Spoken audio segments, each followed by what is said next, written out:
And I was reading your book, right? Your money vehicle, and you stated Hmm. about three different ways that money are taxed through three different accounts.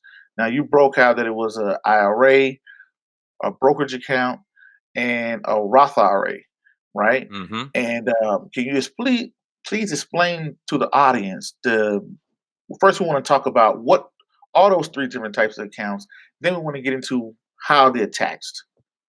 Yes. Okay. So brokerage account is what we call a traditional. That means you Mhm. are going to go out, you're going to earn your money, be taxed on it with your income. You're going to place it into this vehicle, the brokerage account, let it sit in there and grow, grow, grow. And then as you pull that money out, you're going to be taxed again on it at a different tax frame, capital gains. Now, what Mm. most people say to themselves is, well, I just got taxed twice. How do I how do I eliminate one of those, or how do I take some kind of an advantage?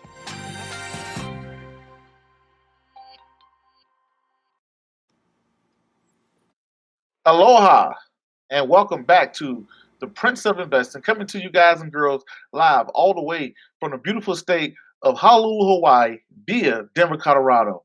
As you guys know, we got a very interesting topic today. You know, the coronavirus is going all around, but we're going to talk about our tax advantages and vehicles that we can use.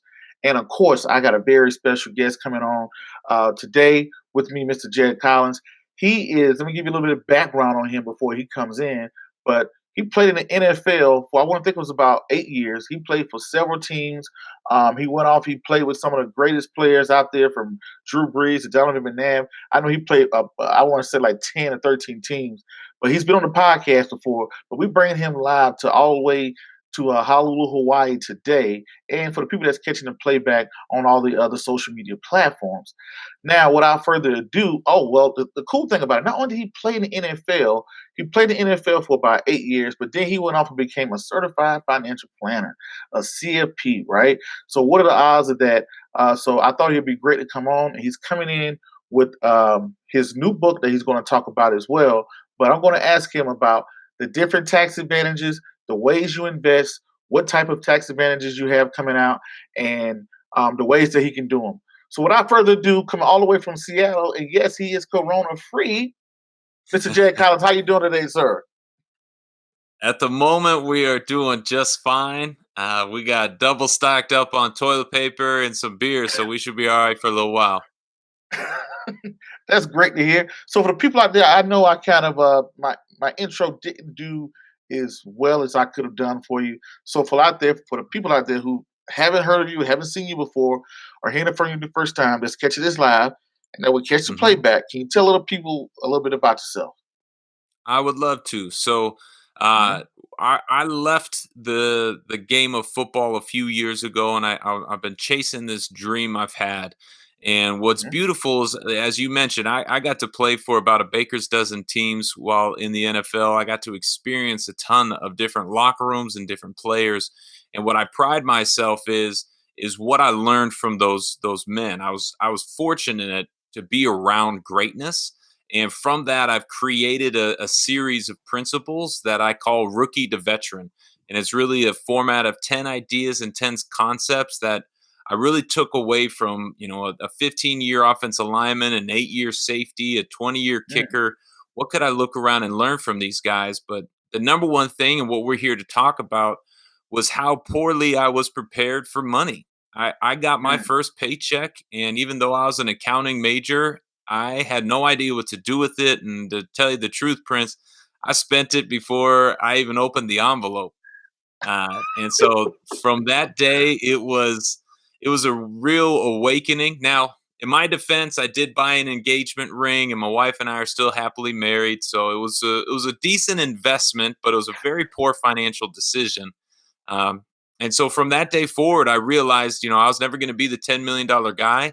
If I wanted to end up in the minority that walked out of the locker room with something to show for it, I was going to have to do things differently. And that's when, I went and got, like most people did, I went and got Rich Dad Poor Dad. And from there, I went all the way up to get my CFP in the off seasons.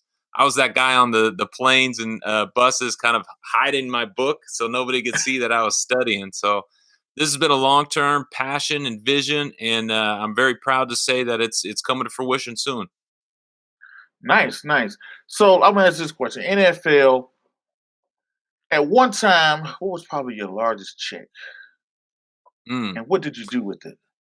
So what did I do with it? Well, my goal was to get a house, get a beautiful house that the NFL afforded me, and I was fortunate enough to do that in just outside of Seattle.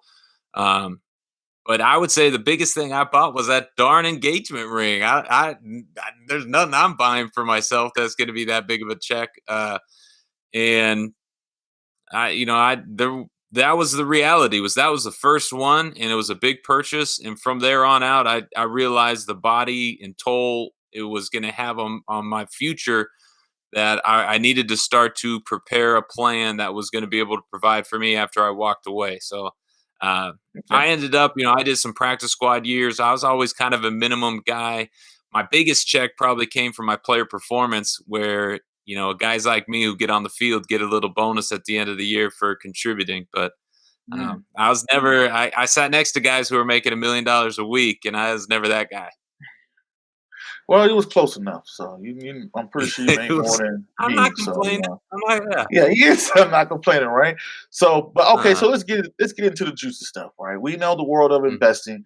There's so many ways to invest. There's so many ways to put out money and things like that. We're talking about today the different types of ways your money is taxed. And I was reading your book, right? Your money vehicle, and you stated mhm. about three different ways that money are taxed through three different accounts. Now you broke out that it was a IRA, a brokerage account, and a Roth IRA, right? Mhm. And can you just please explain to the audience the first we want to talk about what all those three different types of accounts. Then we want to get into how they're taxed. Yes. Okay. So brokerage account is what we call a traditional. That means you Mhm. are going to go out, you're going to earn your money, be taxed on it with your income. You're going to place it into this vehicle, the brokerage account, let it sit in there and grow, grow, grow. And then as you pull that money out, you're going to be taxed again on it at a different tax frame, capital gains. Now, what Mm, most people say to themselves is, well, I just got taxed twice. How do I how do I eliminate one of those, or how do I take some kind of an advantage? And that's when the 401k and the IRA, or individual retirement account, were created. Difference between 401k IRA is just, do you work for a company or do you work for yourself? That's really the only difference there. mm, And as they said, I don't want to be taxed twice. Give me a tax advantage. And so with the 401k and the IRA, what they did was say, when you go earn your money, we're not going to tax it up front. You're going to get to put the money into this account even before we take out any kind of taxes. And as it grows, grows, grows, grows, it gets big. And then as you pull out those funds in the future, that's when we're going to be taxing it. And it's not going to be at capital gains rates, it's going to be at income tax rates. So mm, as we progress, the government systems, people continue to say, well, I want a better tax advantage or a different tax advantage. And so the brokerage account that I got taxed twice, I look at the 401k and the IRA that I don't get taxed today, but I get taxed later down the road. People invented the Roth account, and that could be a Roth 401k or a Roth IRA. And what this account says, this Roth vehicle, it says, well, now we're going to tax you today. You went out and earned money. We're going to tax you today, but now those dollars get to sit in this account and let it grow, grow, grow, grow, tax free for life. It can actually even transfer mm, generations tax free. So, why I see this as such an advantage is for young earners. And this is one of the main action items in Your Money Vehicle, the book coming out Tuesday, is one of the understandings for young professionals and young earners. And by young, I'm just saying under 45, really.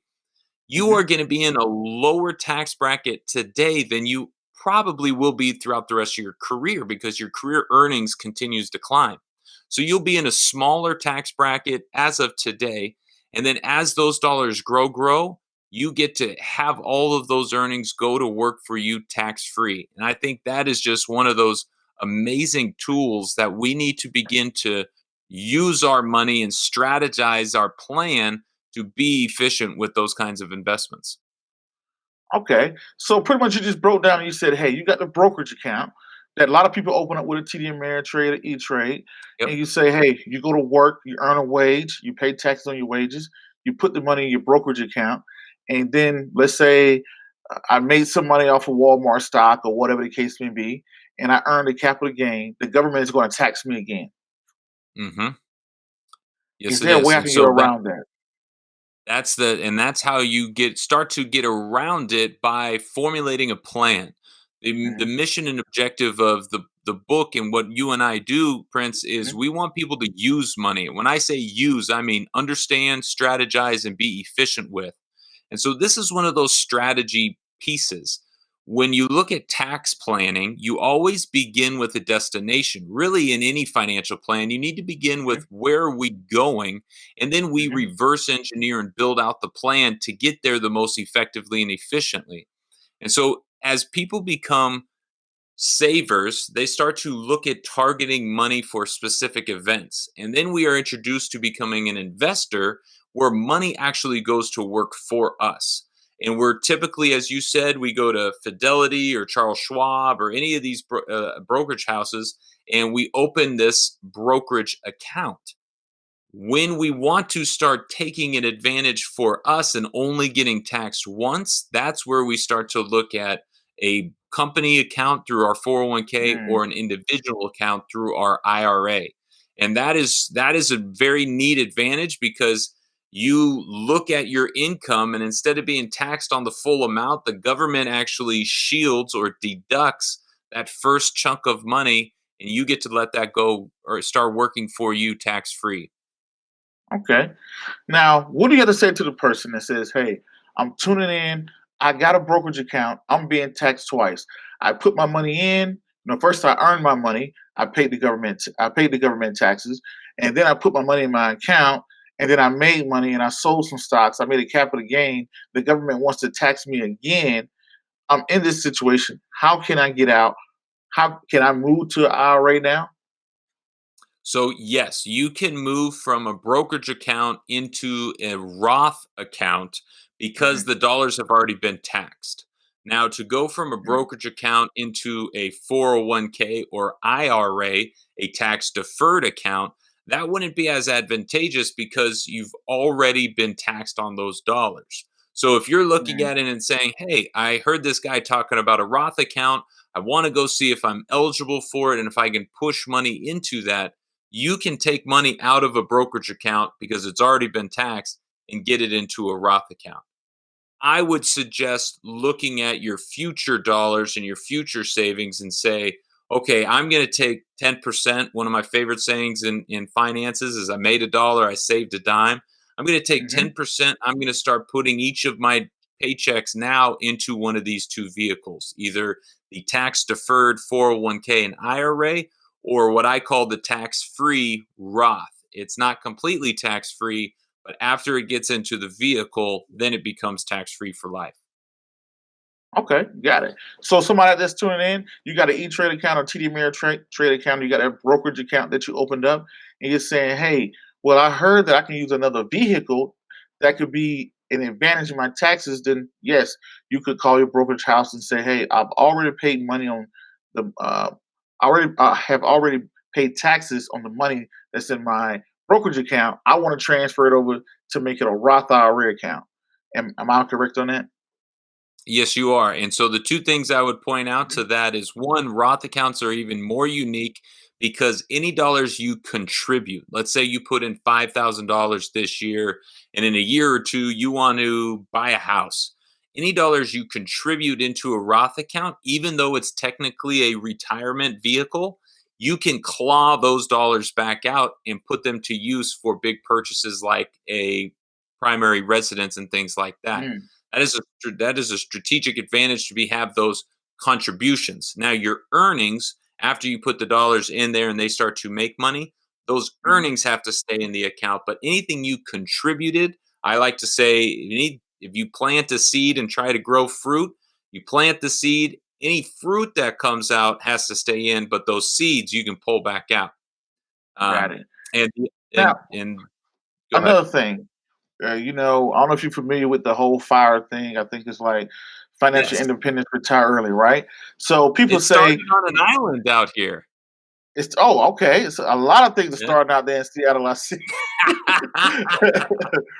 But okay, you have the millennials with the fire that says, "Hey, on my Roth IRA, I can't touch it till I'm 59 and a half. I'm retiring at 40. Why do I want to put Mhm. it into this vehicle that I can't touch it until I'm 59 and a half?" What do you have to say to them? So number one, I love the philosophy of the FIRE group.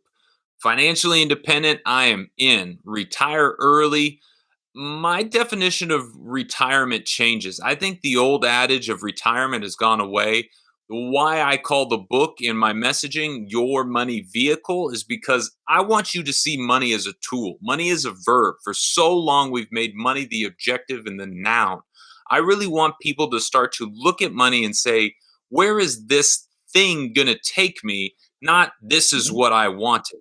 The FIRE group to me has great principles. They have great practices. They're obviously very good at prioritizing their goals, which I think is an extreme advantage. Where they lose me a little bit is the focus on money. And they say, well, I want to just go work, work, work, so I don't have to worry about money again. I'm financially independent. I argue with that because and you walk away and go into your freedom years starting at 45, but you have to live on a budget, a limiting number for the rest of your life. And, God forbid something like the coronavirus comes and disrupts your Mm, plan. I look at it and say, I want to use money. I want to be in control of my money. And you see it as a verb, as that vehicle. And when I'm able to do that, I'm not so focused on walking away the earliest day possible. That again, that old adage of what working meant to past generations. Now I shift my view to money being a tool and a vehicle, and it's going to work for me. And so I look at that and say, the Roth account will be advantageous for you as you look at a long term trajectory of your plan. Not, I walked away at 42 and what am I going to get my money at 52? But what about your dollars at 82? Or what we're finding out in science today, 102? I see that type of growth and that type of long term thinking. One of the biggest mistakes people are making right now in the stock market is having short term reactions and emotions in thinking.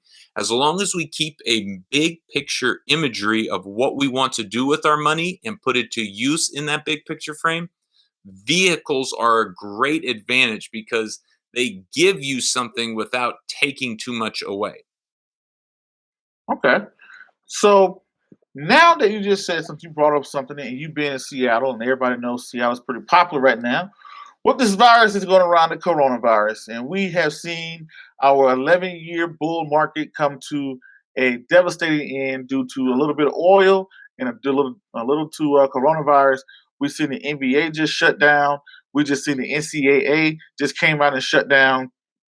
All these big mega sports events has been a part of the American culture shut down. We've seen the stock market come down about 23% off of its all-time high, putting us into a bear market, into a recession, a technical recession. What do you have to say? What are you going to buy right now? What would you say to a person out there saying, "Hey, I have some money. I'm looking to buy. What are some things that's gotten beat up? What should I look at?"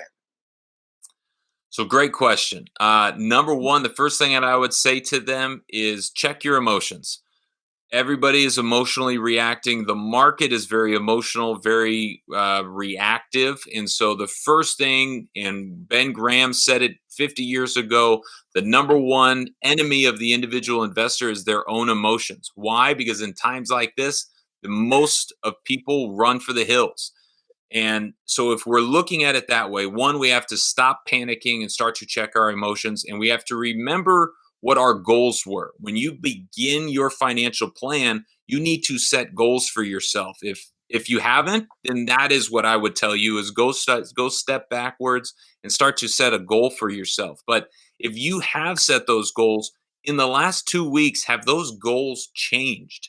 If the Hmm. answer is no, then your plan shouldn't change either. So as you look at the market today, You would continue to dollar cost average because that removes your emotion and it gives you a system.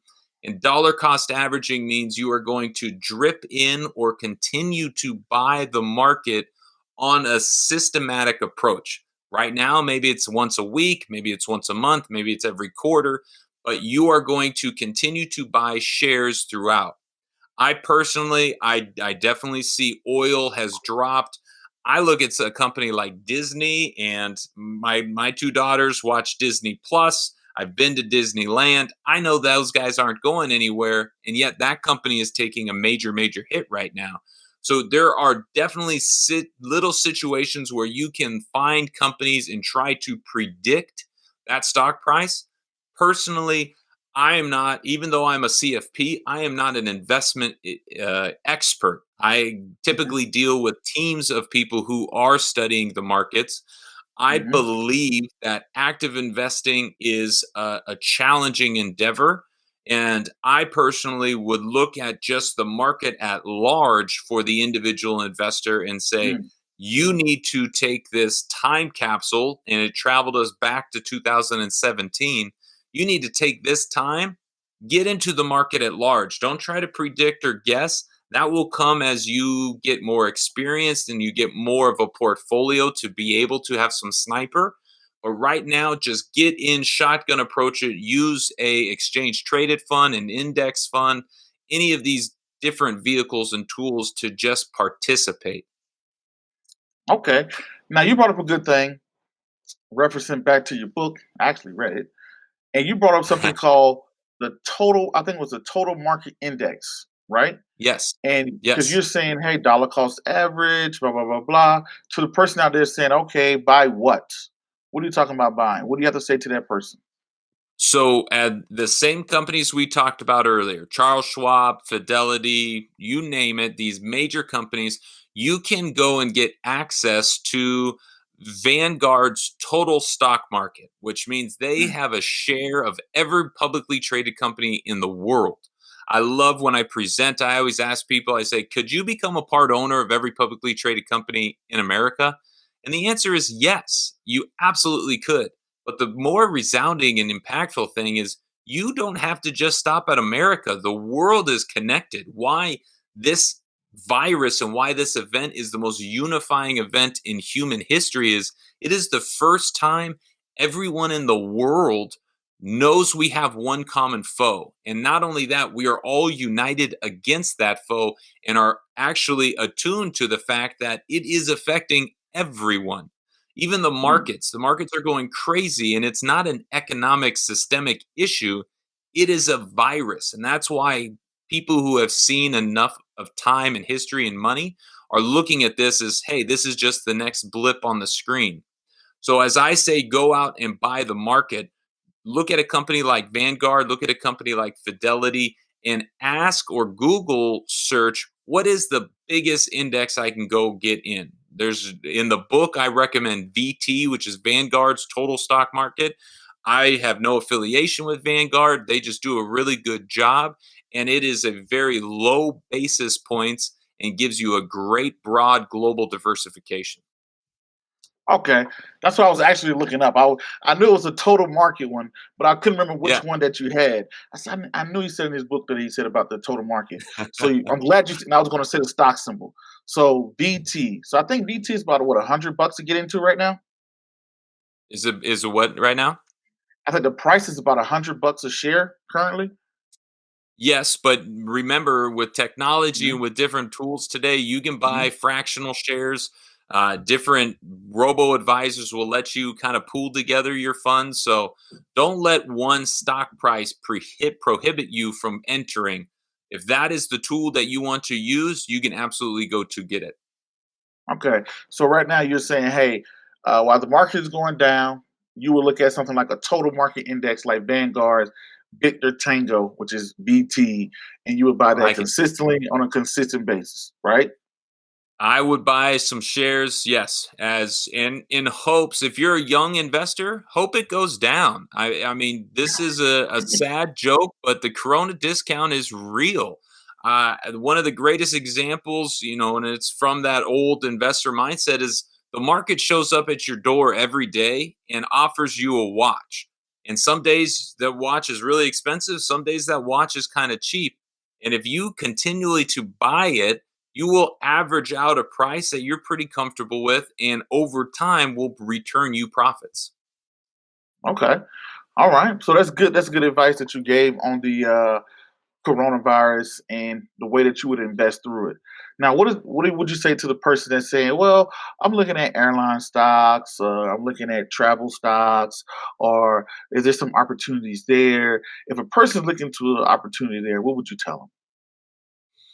I would ask a few questions first. My gut is always, how much research have you done? Have you seen their 10K? Have you looked into what else is happening in that industry? Have you looked Hmm. at their competitors? Have you looked at the future? Anything from airlines to driving trucks to oil, all these things, they have to battle both what is happening today with also the reality of oil might be taking a hit because there's a lot more cars that are not using oil today. It might not Mm, just be a momentary issue. So anybody looking to take advantage of a short-term gain. I was actually talking to a young man who is trades options and is looking to short mm, and start to get into some calls and do all those things. And I take a step back and I say, listen, I don't know if I can predict what is going to happen in the market. The market is mm, again irrational, it's emotional, it's responsive. I build as a CFP, it is my goal, my job, my responsibility, both for my family and for the people I talk to. I don't want to predict, I want to prepare. And so right now, I am preparing a plan that with usable dollars that I'm not going to be dependent on. I've mhm, measured my risk capacity and I know I can withstand a certain amount of months, years through a market and a downturn. With usable dollars, I am going to go take advantage of an opportunity. I personally am not going to try to seek out a specific investment because I mm. haven't done the research or the respected dive into those. Okay. So, and I like how you said it. You said, "Hey, know your number, know where you're going. Hey, how much money do you need to retire? Is it 1 million, 2 million, 3 million, 4 million, or whatever?" Once you find that number, then find a vehicle to help you get to that number. And that's what you were saying in your book, Your Money Vehicle. Can you tell the people out there a little bit more about your money vehicle and how it can help them with what they're doing? So, your money vehicle is all around the first 10 questions people ask on their financial journey. I've delivered Mm, hundreds of workshops. I really took the response in understanding where and how people need to begin. Is this the end of the road? Absolutely not. But your money vehicle speaks to how money has changed. No longer are we living in the pension system or the Social Security world. Today, you have to sit in the driver's seat of your money vehicle, whatever vehicle mm, that could be. Brokerage account, 401k, Roth account. We want you to build that. But then we're also going to talk about those tax systems. We're also going to talk about insurance, cybersecurity. We're going to get into cash management. We want to be able to prepare you for the journey of life, not seeing money as the goal, but to begin to build and use money as your employee. For so long, we've gone to work for money. Your money vehicle is going to start allowing you to see money as your employee and putting it to work for you. okay. All right. And you're doing something special, right? Where I know you wanted to, but your ebook, you want to make your Yes. ebook available to everybody out there for $1. If I can get that link, we're going to drop that link below in the description box. So you're going to be able Yeah. to click on it and get the ebook for $1. Is that correct? For $1. My mission is not to make money on this. My mission is to Mhm. spread my message. And my message is to empower people to own that financial future. And I'm even going to go so far as to say for every dollar or every one book we sell, I am going to donate one to a local high school, or perhaps if we're in Hawaii, you want to Mhm. choose a high school out there because a lot of schools are about to be shut down. My mission, my vision is, what better thing for them to do as they're sitting at home than to go through your money vehicle and take a financial education course while they're at home. And if at the end of all of this craziness, they come out with a better understanding of how to use money, that's a win for everybody. All right. So, ladies and gentlemen, what do you want to leave out there before we close out the show? What do you want to tell everybody out there, Jed? I love people. I would love to connect with you. Find me on LinkedIn, Jed Collins Mhm. 45 on Twitter or Instagram. I'm even on TikTok now because people say that's where you need to go. But where and Prince, you're the same way. Where we get better is by Mhm. feedback questions. You heard something. Did that make sense? I'm a big storyteller. Throughout the book, Your Money Vehicle, we tell stories to help you be able to digest and understand the concepts we want you to get to. And so, if I could leave you with anything, it is don't panic, prepare your plan, and begin to use money. All right, ladies and gentlemen, that's Mr. Jed Collins here, NFL veteran turned certified financial planner.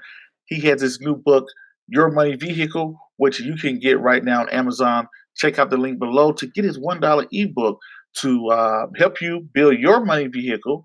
And that's what we're going to do here on the Prince of Investor. But as always, until the next video, podcast, cartoon, book, or whatever else you see me do crazy around the globe, peace, be safe. I'm out, and thank